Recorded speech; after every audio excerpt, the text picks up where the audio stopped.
द्वापर युग का समय चल रहा था। भगवान श्री कृष्ण के रूप में महाविष्णु अपने 8वां अवतार में जन्म ले चुके थे। सभी देवता, भगवान, सुर, ऋषि मुनि भेष बदलकर एक एक करके बाल कृष्ण से मिलने आ रहे थे। वह देख भगवान शिव के मन में भी अपने प्रिय प्रभु से मिलने की इच्छा उत्पन्न हुई, पर वह यह सोच कर रुके हुए थे कि बाल कृष्ण के लिए उपहार के रूप में क्या दिया जाए जिसे वह हमेशा अपने पास रख सके।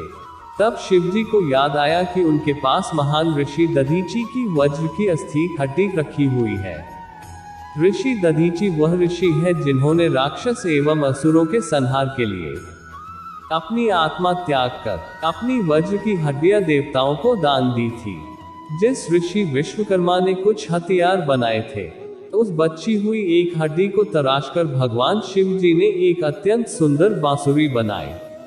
फिर जब वह बालक भगवान कृष्ण से मिले तब उन्होंने वही बांसुरी उन्हें भेंट कर दी। वो सुंदर भेंट कृष्ण भगवान को बहुत पसंद आई।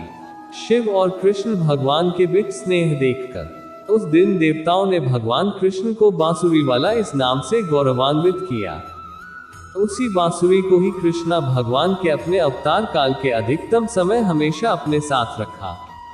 द्वापर युग में घटित कृष्ण और राधा की कहानियां कौन नहीं जानता। उस वक्त देवताओं में यह चर्चा थी कि राधा ही भगवान कृष्ण की सबसे बड़ी भक्त है, पर इस बात से एक व्यक्ति सहमत नहीं थे और वह थे नारद मुनि। वह अपने आप को ही भगवान कृष्ण का सबसे बड़ा भक्त मानते थे, पर देवताओं में राधा रानी के विषय में चर्चा सुनकर उन्हें जलन महसूस होने लगी थी। नारद मुनि के स्वभाव से भगवान कृष्ण भी अच्छी तरह अवगत थे। एक दिन नारद मुनि कृष्ण भगवान से मिलने द्वारिकापुरी गए थे। उन्हें आता देख भगवान श्री कृष्ण अपना सिर पकड़कर बैठे गए। मुनिवर ने उन्हें देखते ही पूछा, क्या हुआ प्रभु, आप यूं सिर पकड़कर क्यों बैठे हैं?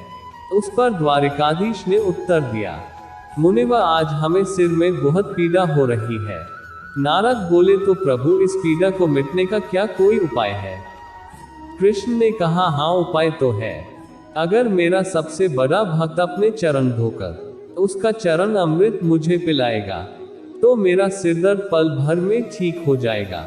कृष्ण के मुख से यह उपाय सुनकर कुछ पल के लिए मुनिवर सोच में पड़ गए कि हूं तो मैं ही सबसे बड़ा कृष्ण भक्त, लेकिन अगर मैं अपने पैर धोकर उसका चरण अमृत प्रभु को पिलाऊंगा तो मुझे नरक जाने जीत महापाप लगेगा। परंतु राधा को भी तो सब कृष्ण का बड़ा भक्त मानते हैं। इतना सोचने के बाद भगवान कृष्ण से आज्ञा लेकर नारद तुरंत राधा रानी के महल में जा पहुंचे और उन्हें प्रभु के सिर में हो रही पीड़ा एवं उसके उपाय के बारे में वृतांत सुनाया। वह सुनकर राधा रानी ने एक क्षण का भी विलंब न करते हुए अपने चरण धोकर उसका अमृत एक कटोरी में नारद मुनि के हाथ में लाकर दिया और कहा, मुनिवर, मैं नहीं जानती कि मैं भगवान कृष्ण की कितनी बड़ी भक्त हूँ। सुबह भगवान कृष्ण को भोग लगाने के पश्चात ही तुम भोजन ग्रहण करना। कर्मा ने भी अपने पिता की हाँ में हामी भर दी। अगले दिन सुबह कर्माबाई ने उठकर सबसे पहले गुड़ और घी डाल के बाजरे का खिचड़ा बनाया और भगवान कृष्ण की मूर्ति के सामने रख दिया और बोली, भगवान, मैंने आपका भोग रख दिया है, आपको जब भूख लगे तब खा लेना, तब तक मैं घर के काम पूरे कर लेती हूँ। इतना कहकर कर्मा अपने घर कामों में जुट गई। काम करते करते बीच बीच में आकार देखने पर जब कर्मा को ज्ञात हुआ कि भगवान ने अभी तक खिचड़ा नहीं खाया है, तब उसे संदेह हुआ कि शायद खिचड़ी में घी और गुड़ कम है, इसलिए भगवान कृष्ण भोजन ग्रहण नहीं कर रहे हैं। तभी कर्माबाई ने खिचड़ा में थोड़ा गुड़ और घी मिल लिया और मूर्ति के सामने बैठ गई। वह बोली, भगवान, मेरे पिताजी जब खिलाते हैं तब तो आप खा लेते हो, तो अब क्यों नहीं खा रहे? और अभी तो पिताजी बाहर गए हैं, उन्हें आने में बहुत दिन लगेंगे, तब तक आपको भोग लगाने की जिम्मेदारी मुझे दी गई है। इसलिए जब तक आप भोजन नहीं खाएंगे मैं भी कुछ नहीं खाऊंगी। इस तरह जिद पर अड्डी नन्ही कर्मा की प्यारी बातों से कृष्ण भगवान का सिंहासन डोल गया और फिर मूर्ति में से आवाज आई, बेटी कर्मा तुमने पर्दा तो किया ही नहीं, तो मैं भोजन कैसे ग्रहण करूं? तब कर्माबाई ने मूर्ति के आगे अपनी चुनरी का पर्दा किया और कुछ ही समय में कृष्ण मूर्ति के सामने रखी खिचड़ी की थाली खाली हो गई। अब कर्मा रोज सुबह सबसे पहले कृष्णा को बाजरे का खिचड़ा खिलाती और बाद में खुद भोजन ग्रहण करती। कुछ दिनों बाद घर लौटने पर कर्मा के माँ बाप भी कृष्ण की लीला देखकर दंग रह गए। इस तरह कर्माबाई ईश्वर कृष्ण की निस्सीम भक्त बन गई। अपने जीवन के अंतिम दिनों में कर्माबाई भगवान जगन्नाथ की नगरी जगन्नाथपुरी में एक कुटिया में बस गई थी। वहां पर एक दिन कर्माबाई की कुटिया के सामने एक तेजस्वी कांति वाला बालक आया और उसने कर्माबाई से कहा, मुझे भूख लगी है, माँ खाना दो। उस वक्त भी कर्मा अपने भगवान कान्हा को खिचड़ा का भोग लगा रही थी। कर्मा ने उस बालक को भी खिचड़ा खिलाया। उसके बाद से वही बालक हर रोज कर्मा के हाथ का खिचड़ा खाने आता था। यह सिलसिला कई वर्षों तक चलता रहा।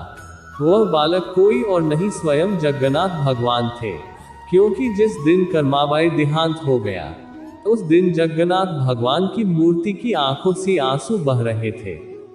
और उसी रात मंदिर के पुजारी के स्वप्न में जगन्नाथ भगवान आए और अपने दुखी होने का करना बताया कि उनकी परम प्रिय भक्त कर्माबाई गोलोक से धार गई है।